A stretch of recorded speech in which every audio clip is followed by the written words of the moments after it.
J'ai l'honneur de recevoir deux personnalités pour parler du changement dans le domaine culturel.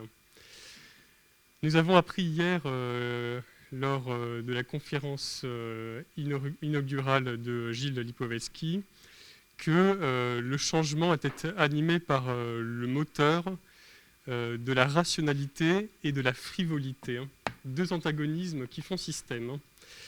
Et donc j'ai souhaité inviter deux personnages qui l'un représente le pôle de la rationalité, on va dire, avec une petite touche de frivolité, et l'autre le pôle de la frivolité, je pense qu'on peut le dire aussi, avec une petite touche de rationalité.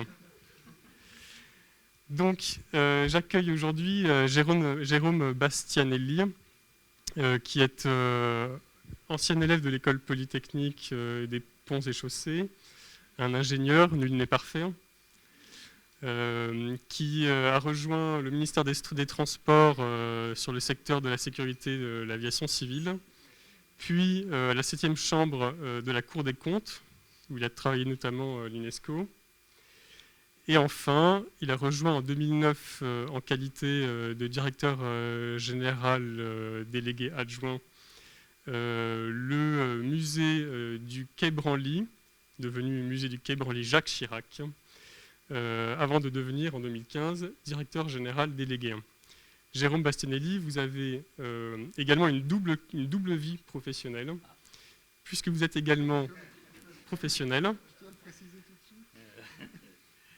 Vous êtes également critique musicale, vous écrivez régulièrement dans Diapason.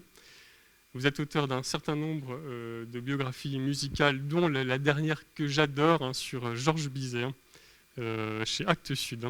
Je vous recommande. Et vous êtes également un lecteur assidu et passionné de Proust.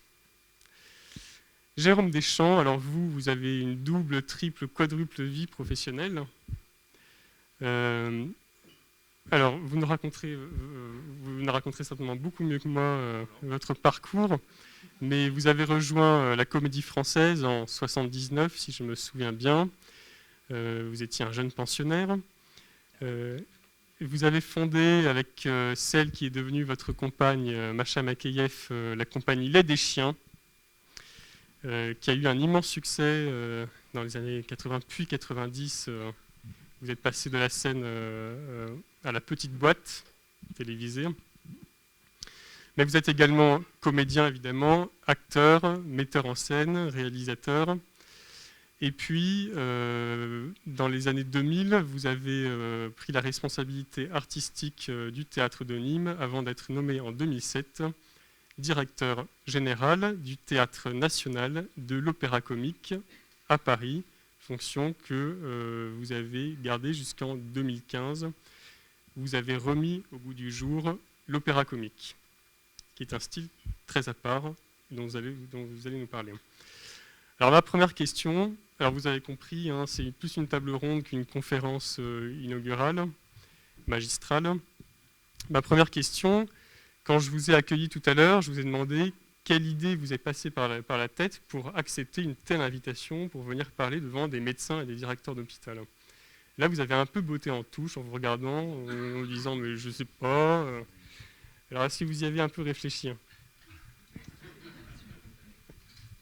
Non, pas spécialement. Je pense qu'en ce qui me concerne, c'est tout bêtement la flatterie de l'ego. On se dit oh, c'est chic quand même d'être invité à parler devant une si noble assemblée. Donc on répond positivement et puis l'échéance, on oublie un tout petit peu. Puis un jour, l'échéance arrive, il faut y aller et on se demande ce qu'on fait là. Est-ce qu'on pourrait pouvoir répondre quand on va nous demander pourquoi on est là. Donc je suis très heureux d'être là et j'espère que je rapporterai peut-être des éléments qui pourront nourrir votre réflexion. Mais j'en suis pas encore complètement persuadé. J'espère que dans 3 heures, je vous poserai la question à la fin alors. Et Jérôme Deschamps. Moi, je suis très content d'être avec vous. Et puis, il se trouve que j'ai quelques très bons amis médecins, en fait, à la suite de quelques péripéties médicales. Et puis, et qui m'ont quelquefois associé à de bonnes causes que j'essaye de servir avec bonheur. Voilà, donc j'ai plutôt de bonnes relations. Il paraît meilleur que la ministre actuelle. Alors merci pour ces premiers propos. Alors je vais revenir sur le sujet que j'ai abordé au tout début, le double moteur du rationnel et du frivole. Qu'est-ce que ça vous inspire d'une manière générale? Et est-ce que vous pensez que la culture a un rôle à jouer dans le changement, à la fois en termes de miroir de la société et en termes de fer de lance de l'innovation sociétale? Je vous laisse... C'est à vous de commencer. C'est à vous qu'être rationnel, c'est à vous de commencer. Alors le double moteur de la frivolité et de la rationalité, j'avoue que j'aurais du mal à développer vraiment très longuement. Vous avez rappelé que je viens d'un secteur plutôt rationnel, puisque j'ai fait beaucoup de mathématiques, mais en fait, je suis un faux ingénieur. J'ai fait semblant d'être ingénieur pendant une dizaine d'années, mais c'est parce que j'avais des parents profs de maths, j'étais bon en maths, j'ai fait des études de maths, et ça m'a amené jusqu'à Polytechnique. Mais ensuite, dès que j'ai pu, ça m'a pris 10 ans, j'ai essayé de trouver la sortie de secours. Et en l'occurrence, ça a été la Cour des comptes, puis le musée du Quai Branly. Alors, mais ça, c'est mon expérience personnelle qui n'est pas forcément très intéressante. Si ce n'est que effectivement, dans la gestion d'un musée, qui est mon quotidien professionnel aujourd'hui, j'aurais quand même tendance à dire que même si on a une vision peut-être parfois un peu frivole de la culture, c'est quand même de la rationalité qui doit l'emporter, parce que nous avons la garde de 300 000 objets, et il faut on a une responsabilité morale, et après aussi même juridique, mais avant tout morale sur ces œuvres que nous conservons. Et donc on ne peut pas non plus faire complètement n'importe quoi. Mais c'est un secteur assez particulier, le patrimoine. On aura peut-être d'ailleurs l'occasion d'évoquer certaines différences avec le spectacle vivant, parce que, comme vous le savez, le patrimoine, c'est géré avant tout c'est avant tout des conservateurs qui s'occupent de cette question-là. Et conservateur et changement, on voit bien que déjà dans les mots, c'est pas forcément évident. Le conservateur, c'est quelqu'un qui réfléchit aujourd'hui à la manière dont on pourra continuer à admirer demain les chefs-d'œuvre du passé. Donc c'est quelqu'un qui, quand même, a priori, est contre le changement, contre la dégradation, si vous voulez, des œuvres, contre l'effet du temps que le temps va procurer sur les œuvres. Donc il y a d'abord ce sentiment qui imprègne un peu, même au-delà même de la conservation des œuvres, qui a pu imprégner, c'est de moins en moins vrai, me semble-t-il, le mode de gestion général des musées. Mais je trouve que c'est, dans le secteur du patrimoine, c'est peut-être un des secteurs qui est encore même si aujourd'hui ça change, peut-être le plus en retard dans le domaine du changement culturel. D'ailleurs, le terme de conservateur est lourd de sens. Exactement. Même si, en l'occurrence, il y a des conservateurs tout à fait progressistes. Je ne veux pas... Il n'y a pas de connotation politique dans mon propos. Mais c'est vrai que le conservateur est quelqu'un qui... On le voit d'ailleurs, ce débat est poussé à l'extrême dans les musées d'instruments de musique, où il y a des conflits entre les conservateurs qui ne veulent pas que les instruments soient joués, parce que toute sortie d'un instrument de la réserve ou d'une vitrine, surtout d'un vieil instrument, risque de l'endommager. Et puis les musicologues, ou même les ethnomusicologues, en ce qui nous concerne, qui considèrent que c'est quand même dommage d'avoir des instruments qu'on n'entendra plus jamais, et qu'il faut mieux prendre le risque quand même de les faire jouer, parce que ce sont avant tout des instruments de musique. Et donc peut-être dans ce conflit-là qu'on essaye de résoudre, nous, mais on n'est pas les seuls, le musée de la musique aussi et d'autres établissements, on retrouve peut-être là le conflit entre rationalité et frivolité que vous évoquiez tout à l'heure. Vous pouvez peut-être revenir sur les grandes lignes de l'histoire de ce musée qui est très particulier dans la muséographie française, qui a suscité beaucoup de réactions, de réticences à son ouverture, mais qui est du fait justement des choix. C'était un vrai changement qui ne s'est pas fait en effet sans douleur. Déjà parce qu'il y a eu un sentiment de dépossession des deux musées. Il faut savoir que la plupart des œuvres que le musée du Quai Branly Jacques Chirac conserve aujourd'hui, environ 80-90%, viennent de deux musées. Elles étaient conservées précédemment dans deux musées. D'une part, le musée de l'Homme, et d'autre part, dans le musée des Arts d'Afrique et d'Océanie, qui est devenu aujourd'hui la Cité de l'immigration, porte d'Autrey. Donc au moment, même avant l'ouverture au public du musée, en 2004, il y a eu un transfert de ces collections. Il faut savoir que les œuvres, le patrimoine appartient à l'État, donc il n'y a pas eu de transfert de propriété. Les œuvres appartiennent à l'État, et c'est ensuite l'État qui décide de les affecter dans tel ou tel établissement. Mais il y a quand même eu un transfert physique des œuvres, et puis un transfert juridique de la responsabilité dont je parlais tout à l'heure sur la conservation de ces œuvres. Donc ça ne s'est évidemment pas forcément passé très simplement de la part des conservateurs de ces deux institutions dont je parlais, qui ont vu partir une bonne partie de leur collection. Donc ça a été le premier sujet un peu de conflit. Le deuxième, ça a été un conflit qu'on retrouve d'ailleurs un petit peu toujours aujourd'hui, qui n'est pas complètement résolu, entre une approche, j'allais dire, patrimoniale, ou on peut dire peut-être culturelle, hein, du propos qu'on essaye d'illustrer au musée, à savoir l'ethnologie et l'anthropologie, et une approche plus scientifique, plus dans le domaine de la recherche. Nous, le musée est placé depuis l'origine sous la double tutelle du ministère de la Culture et du ministère de l'Enseignement supérieur. On accueille des chercheurs, on accueille des conservateurs, on accueille des chercheurs. Et je dois dire qu'une des difficultés, même si on essaye de la résoudre, et je trouve que ça va de mieux en mieux, c'est justement de faire parler ces deux populations-là qui n'ont pas les mêmes modes de vie, en fait. C'est lié sans doute dès l'origine de leur formation. Faut voir que les conservateurs sont formés en dehors de l'université, sont formés en général à l'Institut national du patrimoine, ce qui n'est pas forcément le cas dans les autres pays. Et peut-être que dans les autres pays, le fait qu'il y ait cette formation commune entre ces professions scientifiques, parce que les conservateurs sont aussi des scientifiques, au même titre que les ethnologues et les anthropologues, ils ont un vrai savoir scientifique sur le patrimoine, sur les œuvres. Mais le fait qu'ils aient été formés un peu différemment, qu'il n'y ait pas eu dès l'origine de leur formation un socle commun, ne facilite pas ensuite leur dialogue, même si on essaye par des travaux qui nous lient à des universités, à des centres de recherche, on essaye de mêler un peu ces deux populations-là, mais c'est pas forcément simple. Et en l'occurrence, au moment de l'ouverture du musée du Quai Branly, il y avait un conflit sur la manière dont il fallait présenter les œuvres. Est-ce que l'important, c'était que le visiteur comprenne ce qu'il avait devant les yeux, ou est-ce que l'important c'était qu'il soit séduit? Est-ce que la séduction devait l'emporter sur l'éducation, ou l'éducation l'emporter sur la séduction? Évidemment, il n'y en a pas un qui est plus important que l'autre quand on visite un musée. Mais il y avait un ordre qui était quand même un tout petit peu important, si je schématise un tout petit peu. Et le pari qui a été fait par la muséographie, par Jean Nouvel, par les gens qui se sont occupés de l'installation des œuvres dans les vitrines, c'était que le visiteur devait d'abord ressentir une sorte d'impact émotionnel, après en positif ou en négatif, on espère que c'est en positif, mais ça peut être aussi en négatif, pour ensuite se dire mais qu'est-ce que je vois,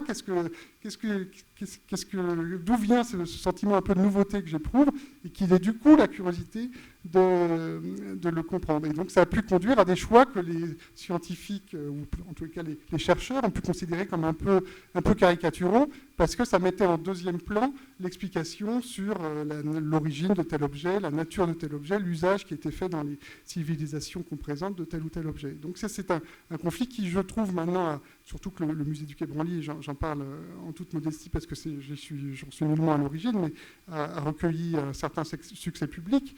Donc on peut considérer que ce pari des concepteurs a été en quelque sorte gagné, mais ça ne s'est pas fait très simplement parce que c'était facile du coup de dévaloriser un peu ce choix en disant que c'était Walt Disney, c'était Disneyland, au lieu de faire quelque chose de sérieux. Et je pense qu'évidemment, il ne faut pas caricaturer, il ne faut pas non plus faire des choses qui perdraient le sens réel des objets que l'on présente, mais on essaye de rester sur cette voie un peu médiane, et le public, semble-t-il, y trouve son compte.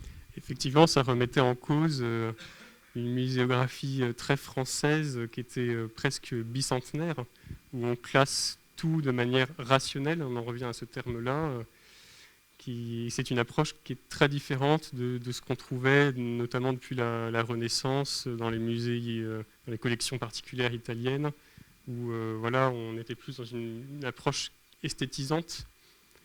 Et donc voilà, on chamboulait un petit peu la sensibilité du public français. Ça, c'est vraiment lié, après on l'aime ou on l'aime pas, mais c'est vraiment lié à la manière dont Jean Nouvel a conçu le programme, le projet architectural, parce que je crois qu'il a là pour le coup assez bien réussi, si j'en crois le nombre de personnes qui nous demandent la sortie quand ils sont sur le musée, quand ils sont sur le plateau des collections, ils voulaient que le visiteur perde ses repères. Et ça, le visiteur perd ses repères dès qu'on rentre dans le jardin, parce que c'est pas un jardin à la française, c'est un jardin avec des chemins un peu sinueux, des buttes, donc on ne sait pas vraiment où on va, on ne sait pas où est la billetterie, on ne sait pas quand on arrive devant la billetterie que c'est la billetterie, enfin on le devine, mais c'est pas forcément à ce point-là évident. Ensuite, quand on rentre dans le musée, il y a une grande rampe qui monte du niveau du rez-de-chaussée au niveau supérieur sur lequel il y a le plateau des collections, une rampe qui fait plus de 200 mètres, hein, qui est sinueuse. Là aussi, le visiteur perd ses repères. C'est dans un espace tout en blanc.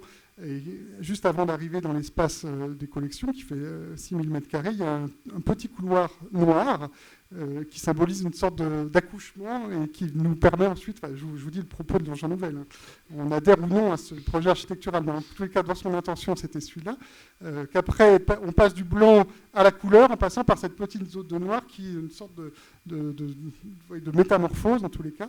D'ailleurs, j'ouvre une parenthèse pour dire que cette zone noire, il a fallu quand même qu'on l'éclaire un tout petit peu à cause des associations de personnes malvoyantes, mais enfin, on l'a fait bien volontiers. Du coup, alors, là aussi, conflit avec Jean Nouvel, le changement, on pourrait y revenir, parce que l'architecte a forcément une vision un peu théorique de son projet. Il faut parfois aussi l'adapter, la modifier, la changer pour lui permettre d'être conforme aux attentes de la société d'une part et surtout évidemment aux réglementations en vigueur. Et ensuite on arrive sur le plateau des collections qui est peu éclairé à la fois pour des raisons architecturales et des raisons de conservation des œuvres, parce qu'on a beaucoup d'œuvres en matériaux organiques avec du bois, de la terre, enfin, des choses qui sont assez fragiles, qui ne supportent pas beaucoup de lumière. Donc c'est une première raison, mais Jean Nouvel a un peu aussi, on a profité, il n'aime pas trop la lumière en général, donc il s'est senti autorisé à ne pas beaucoup l'aimer.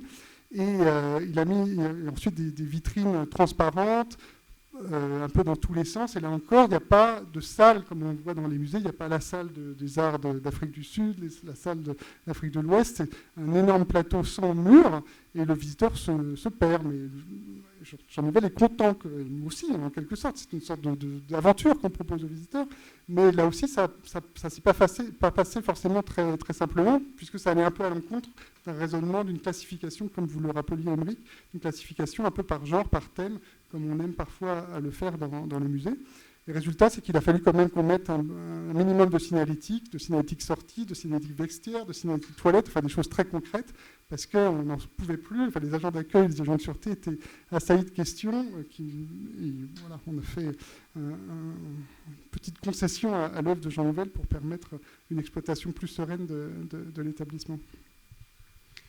Quel est le rôle aujourd'hui de la France, qui est la patrie de Lévi-Strauss, dans la redécouverte de toute cette dimension artistique que sont les arts premiers, l'anthropologie?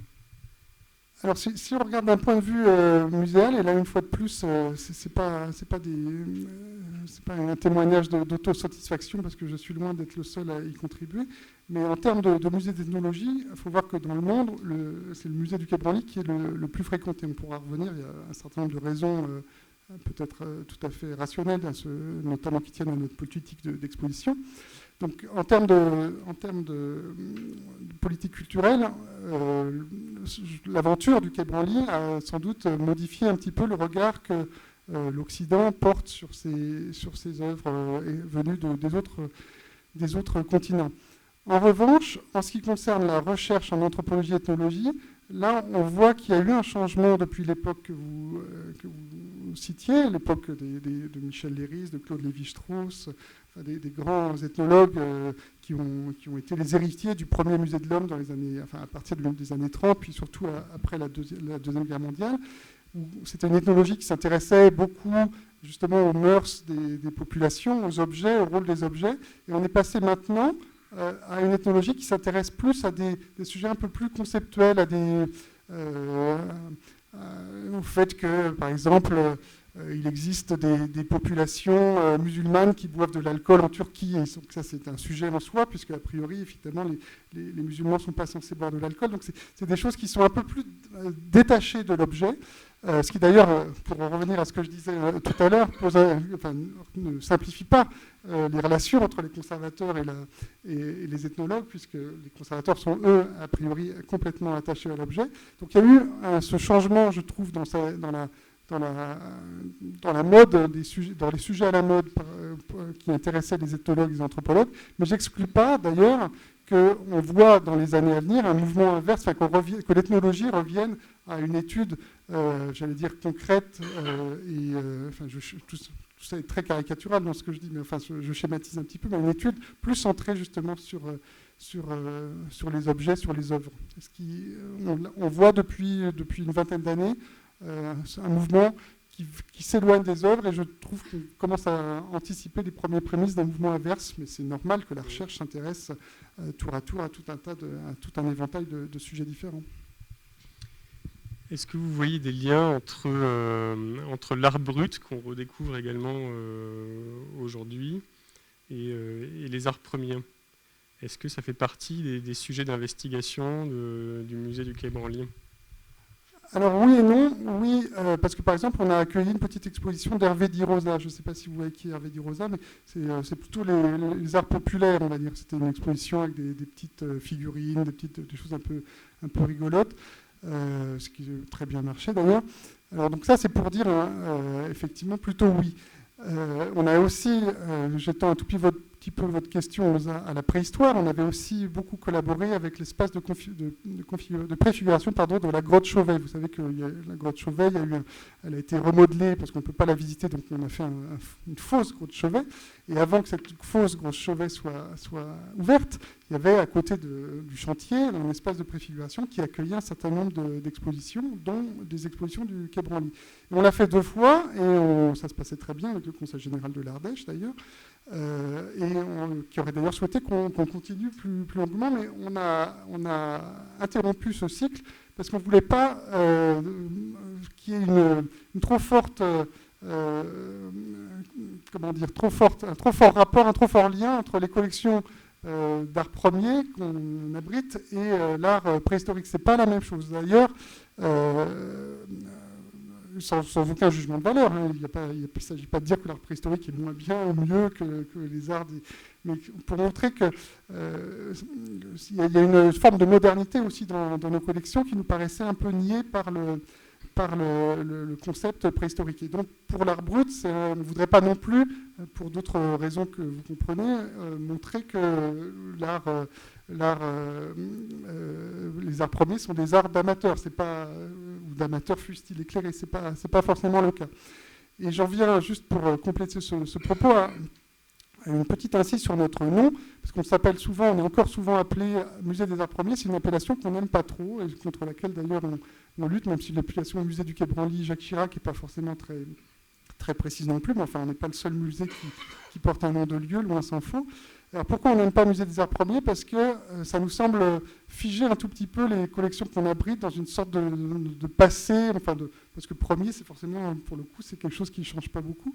Et alors qu'on s'inscrit plutôt dans un mouvement, on essaye de montrer que ces civilisations dont on garde les œuvres sont dans une dynamique de création. On accueille des expositions d'art contemporain, on continue d'acheter des œuvres d'art contemporain produites par exemple par des aborigènes australiens, par des sculpteurs d'Afrique. Et à chaque fois qu'on fait une exposition, quand le propos s'y prête, on essaye d'introduire de l'art contemporain dans ces expositions-là. Et il nous semble que le Musée des Arts Premiers est un peu, ne représente pas complètement peu dans l'esprit du public, cacher un petit peu, dissimuler un petit peu cet aspect de nos travaux.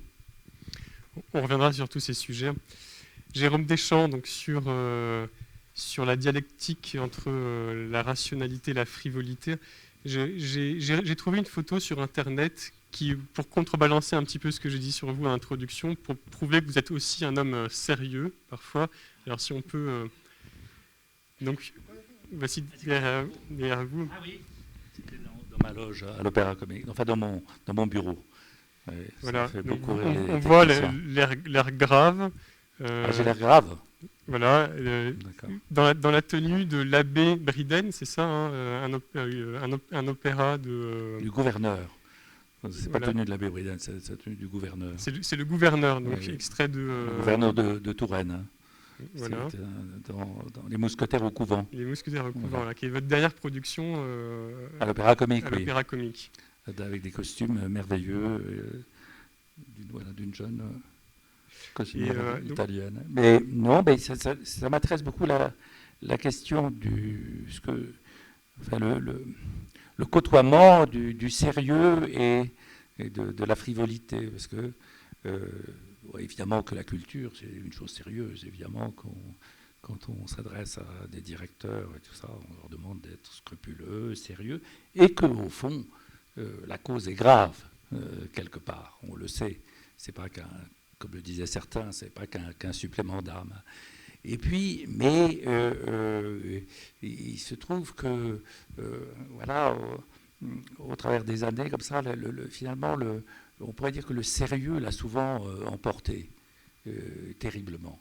Et je trouve, quand j'entends frivolité, j'entends quand même cette notion de plaisir, de surprise, d'inattendu. Finalement, c'est les termes que vous venez d'employer à propos du musée de Quai Branly. Et c'est même le fait que les gens soient déconcertés. Mais enfin, tout ça, c'est du bonheur.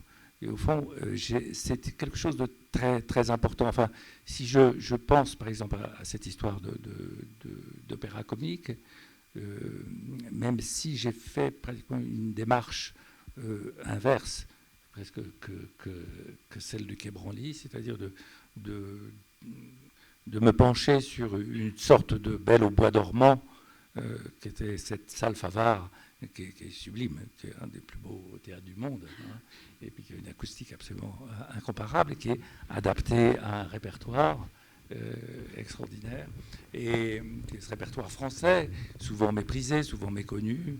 Enfin, je ne parle pas de grandes œuvres qui sont elles mondialement connues, mais voilà, il y avait tout ça s'était éloigné du public, parce que tout simplement des œuvres comme Les Mousquetaires au couvent, qui étaient d'immenses succès dans les années 50-60, je veux dire, ça avait totalement disparu, ou quasiment totalement disparu des répertoires, des opéras qui montrent que le grand opéra, entre guillemets, on pourrait dire.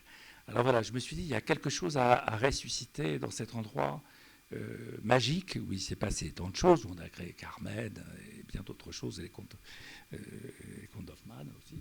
Et Péléas et Mélisande. Et absolument, et Péléas. Enfin, oui, il s'est passé tellement de choses extraordinaires. Et voilà, donc ça a été vraiment un pari. Finalement, je n'étais pas du tout destiné à être directeur de l'Opéra Comique. Et en fait, c'est un hasard absolu. Assez incroyable. C'est-à-dire que je venais, j'avais un rendez-vous, vous avez parlé de Nîmes dont on s'était occupé, et puis je déplorais que M. Frêche, qui avait accédé aux responsabilités régionales, avait décidé pour régler ses comptes de supprimer la subvention régionale du théâtre de Nîmes. C'est stupide, on aurait gagné devant le tribunal administratif, mais enfin ça aurait pris des années, puis il s'en foutait, c'était l'idée de... Alors du coup j'avais été voir le ministre pour lui dire qu'il faudrait nous donner un coup de main, parce que sinon je serais obligé d'annuler la présentation de l'enlèvement au sérail qu'on devait faire dans ce théâtre. Et donc là, le ministre nous a donné un coup de main, il est venu parler de la bêtise, devoir s'affronter pour des raisons de base politique, les uns et les autres, sur le dos de la culture et des spectateurs. Et donc la chose a eu lieu. Et puis après, j'ai incité le ministre, je lui ai dit, écoutez, un théâtre un peu municipal, il faudrait peut-être que l'État intervienne pour, au fond, on ne sait pas ce qui peut se passer. Là, pour l'instant, il y a un peu d'argent pour la culture, mais enfin, ça peut changer. Les temps changent. Et comme ça, l'État pourrait être en quelque sorte le garant du fait qu'il y a des moyens pour la culture.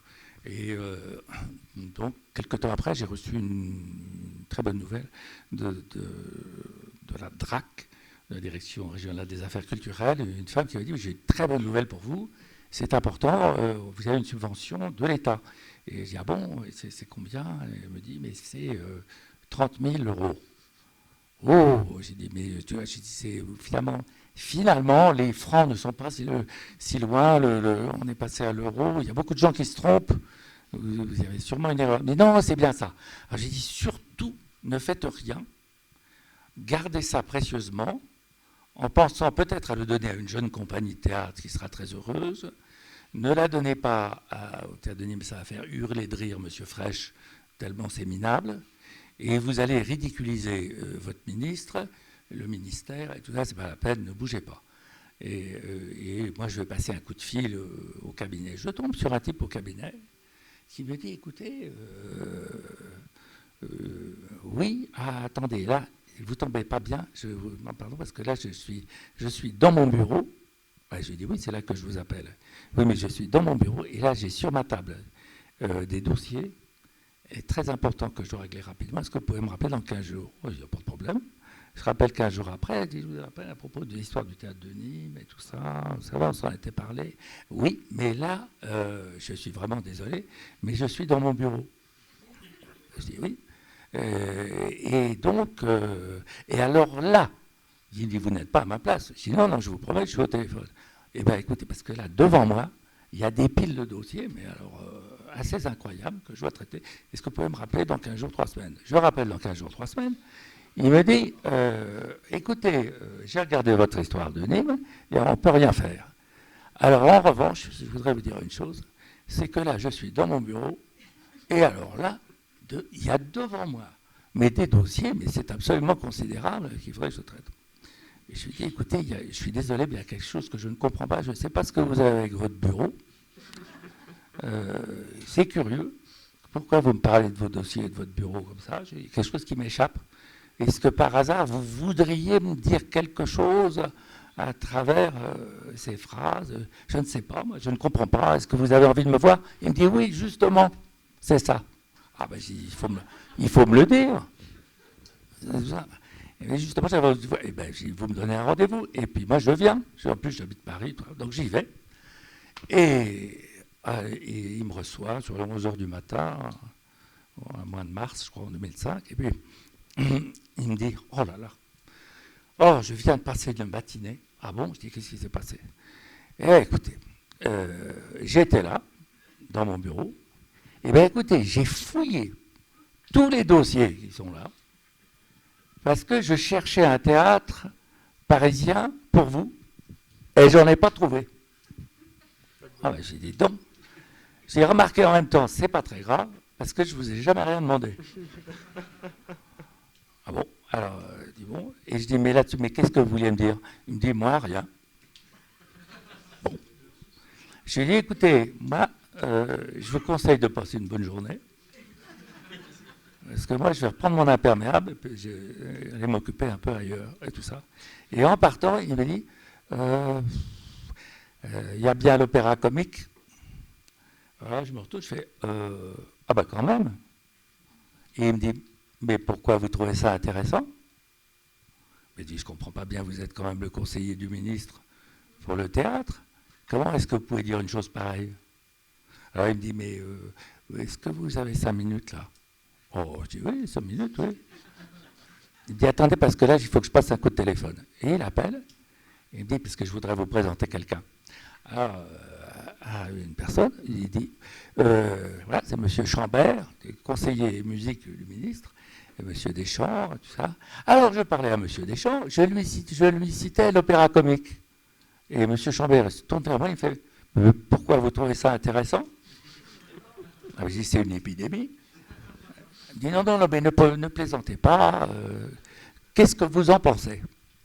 Alors, je dis: qu'est-ce que j'en pense? Je pense que c'est un théâtre qui n'a pas une histoire, une vie artistique à la hauteur de son passé.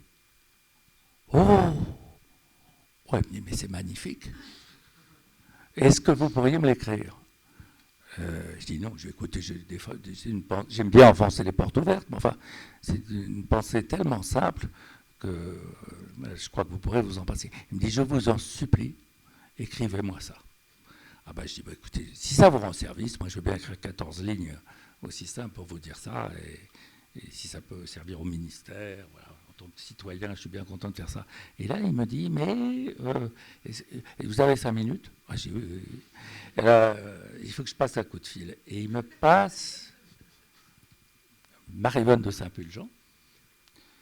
Vous connaissez ça, vous fait rire, vous? Bon. Alors, Marie-Vonne de Saint-Pulgent, oui, c'était un personnage, et elle me dit, ah oui, comment allez-vous? Il faudrait que je vous voie. Mais quand? Maintenant. Ben, je dis non. Alors, mais aujourd'hui. Alors je dis, bon, est-ce que vous viendriez boire un thé sur les 16 heures? Bon, je dis, oui, pourquoi pas. Alors elle m'a dit, mais qu'est-ce que vous pensez de l'opéra comique? Alors là, moi, je n'avais jamais pensé à l'opéra comique pour m'en occuper, en tout cas. Même chez toi, c'est magnifique. Alors, du coup, j'improvise pendant 20 minutes sur ce que pourrait être l'opéra comique international, des ateliers, son répertoire. Bon, elle me dit, ça va, vos enfants vont bien, merci beaucoup. Bon, ben là, il faut que je m'en aille parce que je vais au ministère. Puis le soir même, elle me rappelle, elle me dit, oh, j'ai une bonne nouvelle pour vous. On a fait une shortlist pour les directeurs de l'opéra comique, vous avez été sélectionné. Je dis, j'ai jamais été candidat à diriger l'opéra comique, moi. J'ai accepté de faire 14 lignes pour M. Chambert, pour dire des bêtises. Et elle me dit, non, non, mais vous ferez ce que vous voudrez. Et puis je connais rien de la situation. Et puis elle me dit, mais vous allez tout recevoir. Je pense sur quelques péripéties où quelques personnes de l'entourage du Premier ministre ont essayé de piquer la place et de contourner la procédure, mais enfin bon, bref.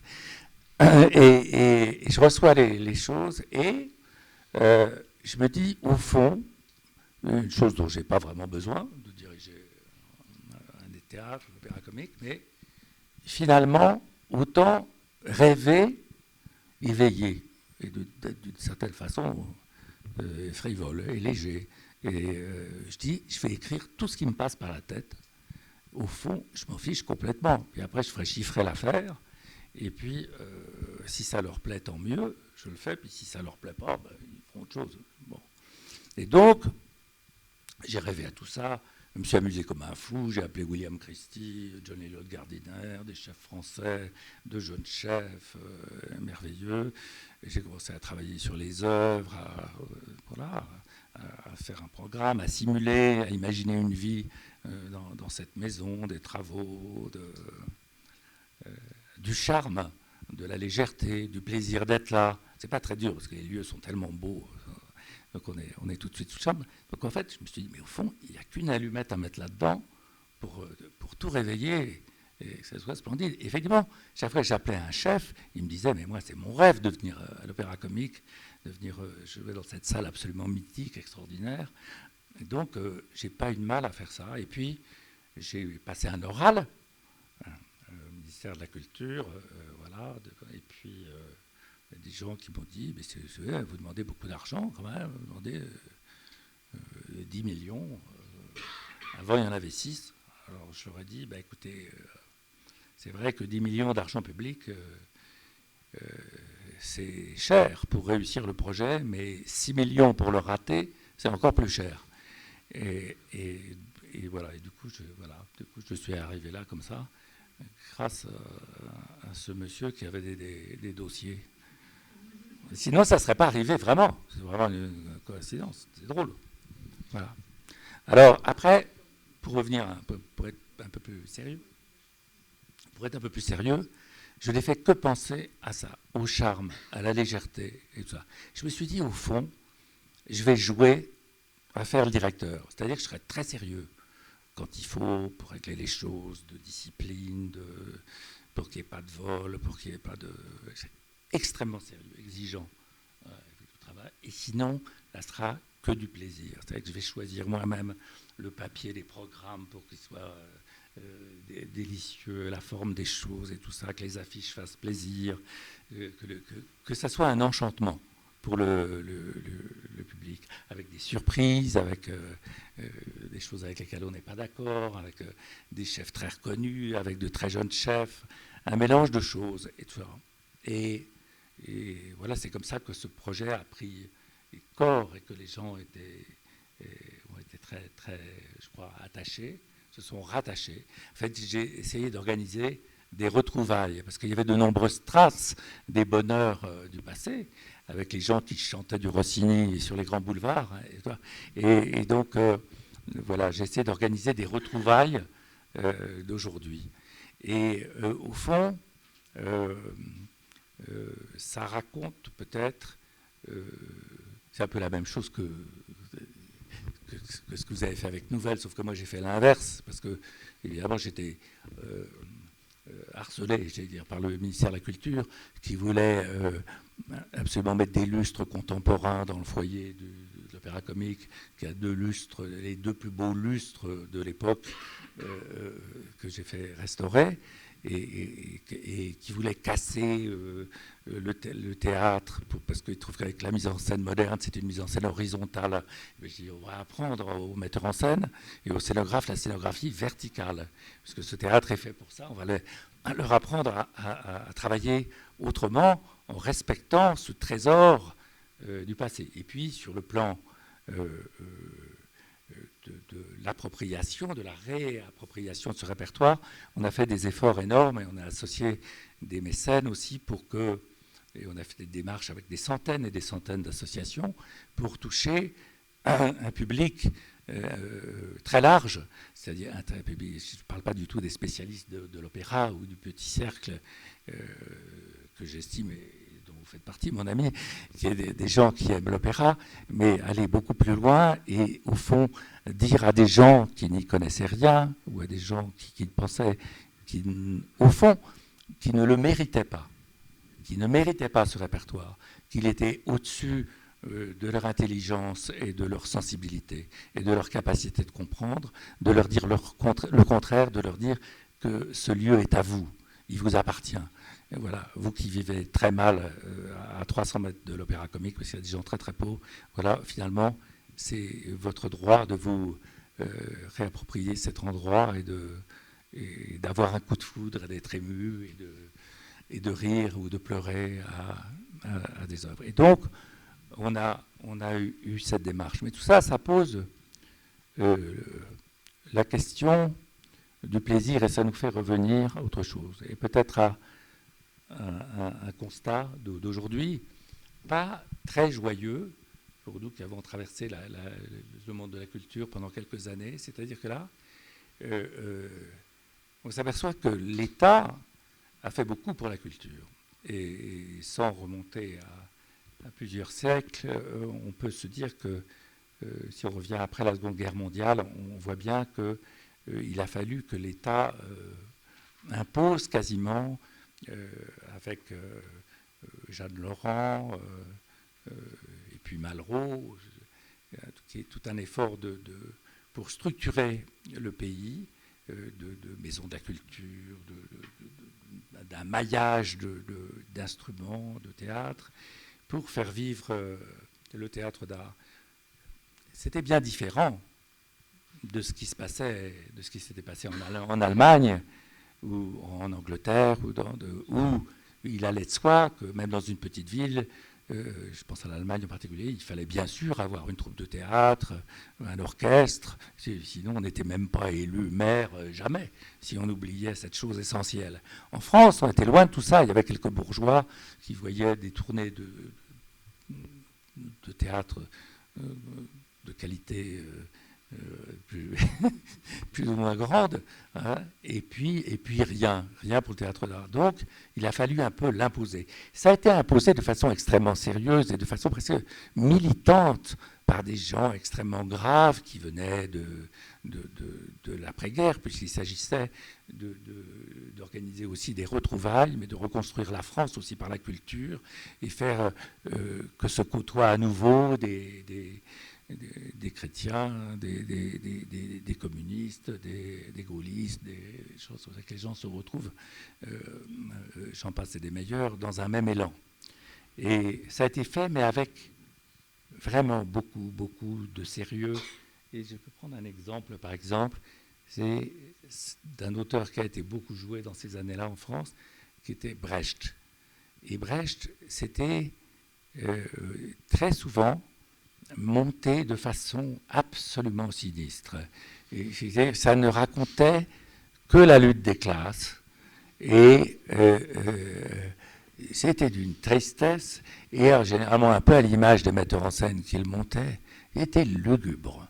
Alors, et au point que tout le langage propre au théâtre a commencé par le verbe jouer. On ne disait plus jouer. On disait on a fait un travail plutôt que de jouer. On a fait un beau travail sur l'œuvre. Ah bon, mais vous ne la jouez pas? Si, mais on a fait un travail qui est important. Et tout ça a été marqué par un esprit de sérieux, mais épouvantable. Épouvantable et très intimidant à son tour. Très intimidant pour le public. Vous savez, mais qui prenait ça de temps en temps très au sérieux aussi. Donc tout ça était très grave et tout ça. Et si on regarde, on s'amuse à regarder les films du Berliner Ensemble, du théâtre de Brecht, qui existent, on s'aperçoit que la plupart des comédiens venaient du music hall, en fait. Et si on lit les premières pages des écrits sur le théâtre de Brecht, on s'aperçoit qu'il ne parle que du plaisir. Il parle du sport, il dit que ça doit être aussi joyeux que dans les stades quand c'est très joyeux, qu'il doit y avoir un enthousiasme. Et si on se... Et par exemple, on sait que quand ils sont venus jouer ce Berliner Ensemble au théâtre Sarah Bernard, qui est aujourd'hui le théâtre de la ville, et qui s'appelait Sarah Bernard, qui ferait bien d'être baptisé d'ailleurs, plutôt que d'avoir ce nom sinistre à Paris. Ils ont joué Galileo, la troupe, et chaque fois qu'ils jouaient la pièce, ils étaient obligés de s'arrêter. Ils étaient obligés de s'arrêter à cause des ovations du public au milieu du spectacle. Et ils ne pouvaient pas continuer, parce que la pression était telle de la part du public qu'ils étaient obligés de recommencer le tableau, tellement les gens applaudissaient. C'est absolument hallucinant. Donc c'est dire le plaisir qu'on donnait et qu'on a cru bon de ne pas donner parce que la culture était trop sérieuse, trop grave. Et que souvent, on en écartait le plaisir. C'est une chose trop sérieuse. Alors, voilà. Mais, voilà, il y a eu des cas, des gens qui sont venus, les choses ont changé, des gens qui n'avaient pas le droit à la culture, le TNP, Jean Villard, tout ça, ils ont eu le droit, c'était moins cher, c'était plus simple, c'était moins bourgeois, il y a de grands efforts qui ont été faits, et dans les années longues aussi, on a su faire croire à des gens qui pensaient qu'ils n'avaient pas le droit à l'opéra, on les a convaincus d'aller à la FNAC s'acheter quelques CD, et on les a invités à aller dans les théâtres. C'est vrai. Mais, et tout ça a continué. Et que pensait-on, nous autres?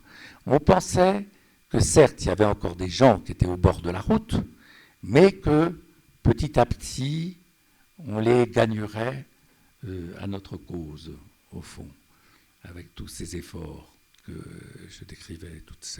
Et puis, en fait, on constate aujourd'hui que la société va beaucoup plus mal qu'on pouvait l'espérer, et qu'il y a de vraies ruptures, il y a presque une dislocation, il y a des zones de non-droit, il y a des gens qui non seulement n'ont pas droit à tout ce qu'on évoque, mais il y a des gens qui se construisent contre et qui vont jusqu'aux attentats que vous connaissez. Donc la situation, elle est extrêmement grave et on ne peut pas ne pas se poser la question de notre rôle à nous face à cette situation. On se reposera cette question, mais avant d'aborder ce vaste sujet, j'aimerais qu'on fasse un petit retour en arrière sur l'histoire de l'opéra comique, qui est un style musical très à part, qui n'est pas forcément comique, hein, comme on peut l'imaginer, et qui surtout est, dès son origine, un art transgressif. Est-ce que vous pouvez nous rappeler dans les grandes lignes l'histoire de l'opéra comique, avant qu'on en arrive à un des grands chefs-d'œuvre qui est Carmen, et sur lequel Jérôme Bastianelli pourra parler un peu. Avec plaisir. Mais non, mais très rapidement. C'est vrai que c'est un théâtre tout à fait particulier parce que il y a un peu plus de 3 siècles, la Comédie Française avait le monopole à Paris de l'art dramatique, et l'Académie royale de musique, c'est-à-dire l'Opéra de Paris, avait le monopole du chant. Et puis, il y avait quelques bandes de comédiens italiens dans les foires parisiennes. Il y avait des grandes foires qui n'étaient pas du tout comparables à la foire du Trône, mais qui étaient des endroits où il y avait de nombreux commerçants, de nombreux échanges. C'était très beau et très vivant. Il y avait la foire Saint-Laurent et la foire Saint-Germain en particulier. Et il y avait des spectacles. Et l'opéra comique est né dans ces foires, en fait, avec des gens qui ont construit des spectacles contre l'ordre établi, un peu. C'est-à-dire qu'on rusait avec les airs d'opéra et on rusait avec les livrets, on allait dans la parodie, et donc très très vite, cette forme d'impertinence et de moquerie a provoqué une guerre, d'abord avec la Comédie Française et avec l'Académie royale de musique, c'est-à-dire qu'on envoyait la police, ça rigolait pas du tout. Je veux dire, ils ont été pourchassés, mais ça a continué à exister pendant des années, et ça a eu très tôt autant de succès, d'ailleurs, que la Comédie Française et l'opéra, et les places y étaient aussi chères, d'ailleurs. C'est assez incroyable. Donc c'est un genre qui s'est développé, bon, voilà, contre ces institutions, et puis qui, beaucoup plus tard, a eu son théâtre, et puis a déménagé, et puis s'est embourgeoisé aussi, et puis est passé par plein de situations et de genres différents. Et voilà, on va pas. Sinon, on peut y passer vraiment longtemps. Mais voilà, c'est quelque chose de très important dans l'histoire de la musique et dans l'histoire du chant, et c'est qu'il fallait absolument défendre et faire partager à nouveau. Voilà. Je vais passer la parole. Alors Carmen, justement. Oui. Carmen, qui est quand même un des grands, on va dire, même peut-être le plus grand des succès de l'opéra comique. Même si ça a mal commencé, quand même. Même si ça a mal commencé. Ouais. Et il faut dire que son auteur, Georges Bizet, est mort 3 semaines après, à l'âge de 38 ans. 3 mois après. 3 mois, ouais. 3 mois après. Qu'est-ce qui explique ce succès phénoménal? Alors, qu'est-ce qui explique ce succès? C'est difficile à dire. Je pense que, évidemment... C'est peut-être un petit peu... ce qui explique le succès, c'est peut-être ce qui explique l'insuccès, le scandale aussi. Oui, c'est l'identification, je pense. Enfin, c'est la nouveauté du personnage, sa modernité pour l'époque. Donc un livret de Prosper Mérimée, initialement. Prosper Mérimée, et donc adapté par Ludovic Halévy et Meillac, avec une touche d'ailleurs aussi de Pouchkine. On ne sait pas forcément qu'il y a aussi une inspiration. Il y a par exemple l'air sur L'amour est oiseau rebelle. Mérimée parle jamais d'oiseau, alors que dans une pièce qui s'appelle Les Tziganes de Pouchkine, qui reprend exactement la même trame que celle de Carmen, et que d'ailleurs Mérimée, ouvrant la parenthèse, avait traduit, on retrouve des notions, des comparaisons entre l'amour et un oiseau. Donc il y a d'autres éléments qui montrent que les librettistes se sont certes en grande partie inspirés de Mérimée, mais aussi un petit peu de Pouchkine. Donc il y a cette modernité du personnage, le fait qu'effectivement c'est une personne un peu qui dénotait un petit peu dans le périmètre, dans le paysage lyrique de l'époque, et auquel un nouveau public sans doute pouvait s'identifier plus facilement qu'il ne s'identifiait au personnage précédent. Donc ça, je pense que c'est un élément important. Le deuxième élément, c'est la parfaite adéquation entre la musique et l'évolution dramatique du livret, avec des airs qui sont excellemment... Enfin, Bizet a cherché sa voix pendant 30 ans. Il a tout fait. Il a fait des grands opéras romantiques à la française, il a fait de l'opéra normal, il a essayé la symphonie, il a essayé les mélodies, il a essayé la musique de chambre, il a essayé la musique pour piano, il a tout essayé, et à chaque fois, c'était des demi-succès, pour ne pas dire pire.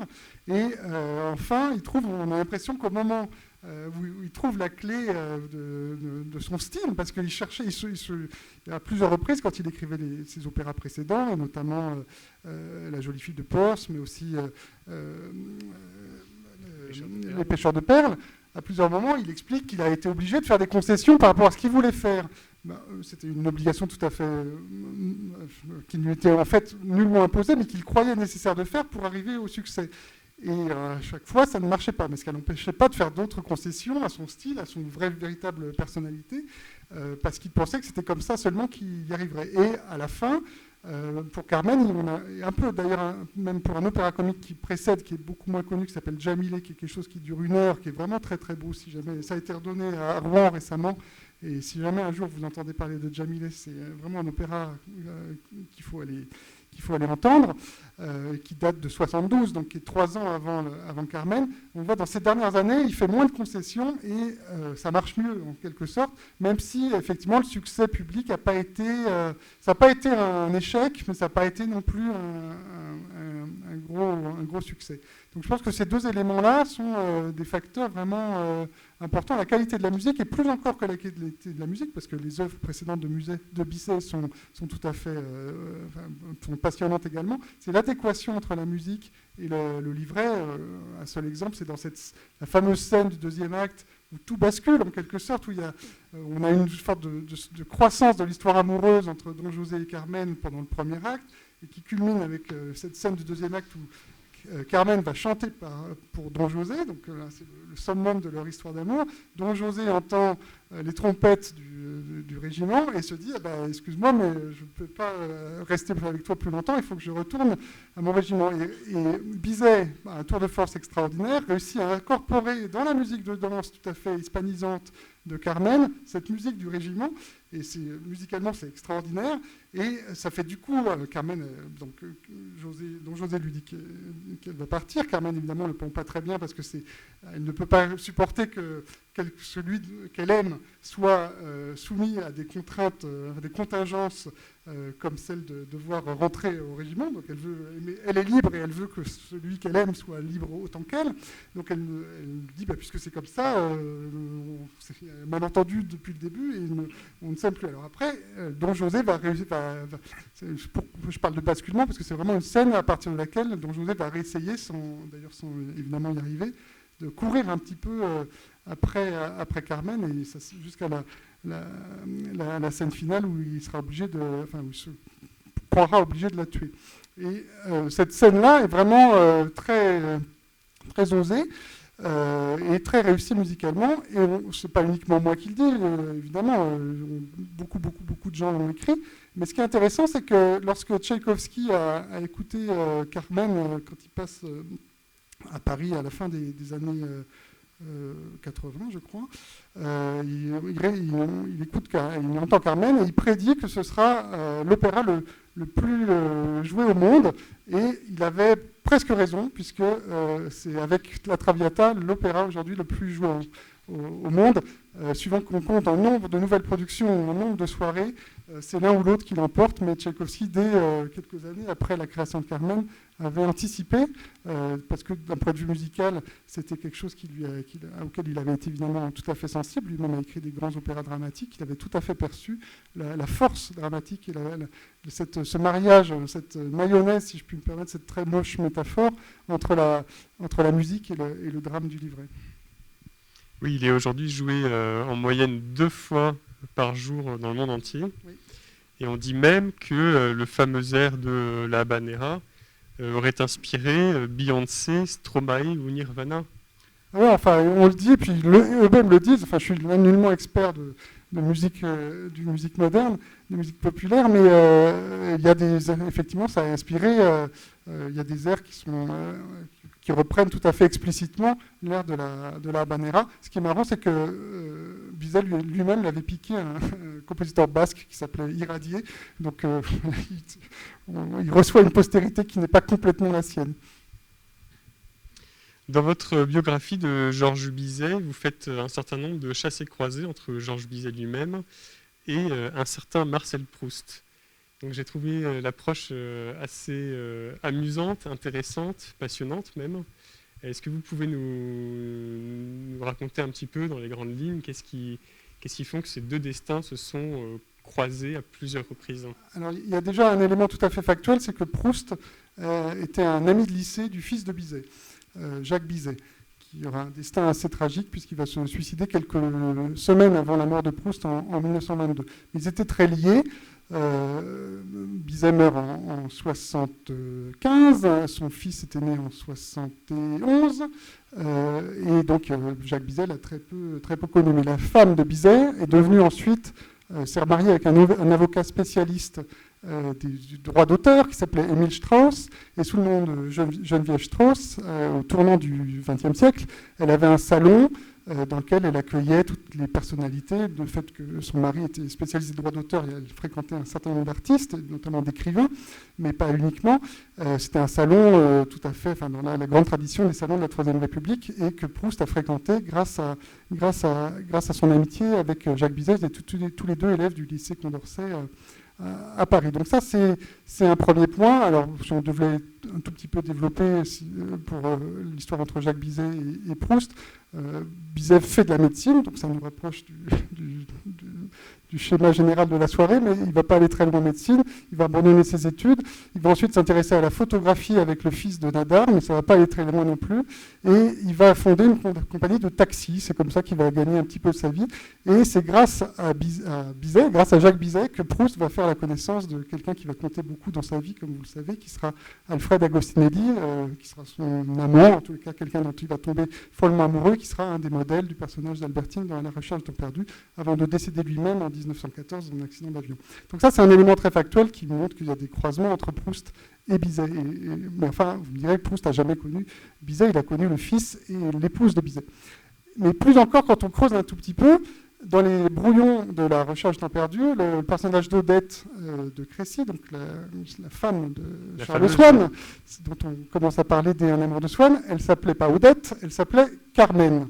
Et il se trouve qu'il y a en effet quelques points communs entre la destinée de Carmen et la destinée d'Odette. Toutes les deux, ce sont des femmes qui vont un peu tromper, pour ne pas dire plus, qui ont des mœurs assez libres, on va dire. Toutes les deux, on sait que dans Carmen, Carmen va jeter une fleur à Don José pour le rendre amoureux, et on peut faire un parallèle avec le fameux Cattleya d'Odette qui va rendre fou d'amour Swann. On l'a vu, je l'ai dit, Carmen chante, danse pour Don José, Odette joue du piano pour Swann. Enfin, il y a tout un tas d'éléments qui montrent que sans doute, au moment où il conçoit son personnage d'Odette, Proust pense à Carmen. Donc c'est pour ça que j'ai voulu, et puis c'est aussi par tropisme, que j'ai voulu un petit peu parler de Proust, par passion pour Proust, que j'ai voulu pimenter, mais ça m'a semblé que ce n'était pas complètement hors sujet d'en parler. Quant à la veuve de Georges Bizet, qui lui a survécu d'ailleurs pendant une cinquantaine d'années. Hein. Oui, tout à fait, elle meurt après Proust, donc elle va mourir en 26, je crois. Elle a été un des modèles de la duchesse de Guermantes, ce qui est assez étonnant. Et alors peut-être que juste une incise pour parler de Proust et pour ramener au sujet général de la discussion, il faut savoir qu'il y a quelqu'un qui a écrit « Comment Proust peut changer votre vie ». Donc si jamais la question vous intéresse, je vous invite à le lire. Les éléments de réponse qu'on pourrait qu'on pourrait donner à cette question, déjà quand on rentre vraiment dans l'œuvre de Proust, on a cette impression, c'est une sorte de révélation presque mystique, que c'est pas lui qui parle, c'est nous-mêmes qui ressentons les impressions que le narrateur reçoit. Il y a vraiment, c'était d'ailleurs son intention de faire en sorte que chaque lecteur s'identifie complètement avec le héros de son histoire. La deuxième raison, c'est que la philosophie générale de Proust, c'est que finalement l'art va nous sauver de la tragédie, du drame de la vie, que la solution, le bonheur finalement est un peu dans l'art. Et la troisième raison, qui me paraît peut-être plus complexe à trouver, qui est pourtant à mon avis la plus profonde, c'est qu'au fond, qu'est-ce que nous dit Proust? C'est qu'il faut qu'on fasse attention aux signes qui nous entourent. Il nous dit, à chaque moment, c'est d'ailleurs ce qui se passe dans la vie du narrateur, à chaque moment, vous pouvez avoir une surprise, quelque chose qui va vous ramener un élément de votre vie passée, ou vous va faire penser à quelque chose qui va vous apporter une petite dose de bonheur, et ça, c'est des signes que vous ne pouvez pas anticiper, vous ne pouvez pas prédire. Et excusez-moi, je suis très enthousiaste sur le sujet parce que je trouve qu'il y a un contresens absolu dans ce qu'on entend souvent sur Proust quand on parle de Madeleine de Proust. Si je vous dis quelle est votre Madeleine de Proust, vous allez commencer à réfléchir, vous disant bah oui, quelle musique me fait penser à mon enfance. Et bien ça, c'est un contresens absolu. Proust ne se dit pas tiens, je vais manger une Madeleine, ça va me faire penser à mon passé. Il est surpris par l'émotion de la Madeleine et ça lui fait penser à son passé parce qu'il considère que l'intelligence, la mémoire glacée de l'intelligence, c'est les termes qu'il emploie, ne ressuscite pas le passé aussi bien que pourraient le faire ces impressions qu'on retrouve dans des objets ou à des moments. Ça peut être une branche d'arbre, un moment il se promène en automobile et c'est la forme d'un arbre qui lui fait penser à son passé. On sait que aussi dans la cour d'un hôtel particulier, dans le temps retrouvé, c'est un pavé Malécari qui le replonge dans son voyage à Venise. Tout ça, c'est des signes qui ne sont pas anticipés par le narrateur. Et donc, ce qu'il nous montre, c'est que soyons attentifs. N'essayons pas de calquer nos impressions sur celles que les grands, même quelle que soit la passion qu'on peut éprouver pour tel ou tel artiste, n'essayons pas de revivre ce qu'ils ont eux-mêmes vécu, mais soyons attentifs à tous les signes que la vie peut nous apporter. D'ailleurs, je le dis très mal, mais si le sujet vous intéresse, je vous invite à lire le livre de Deleuze, Proust et les signes, qui est vraiment une bible sur ce sujet-là. Et la petite phrase de la sonate de Vinteuil.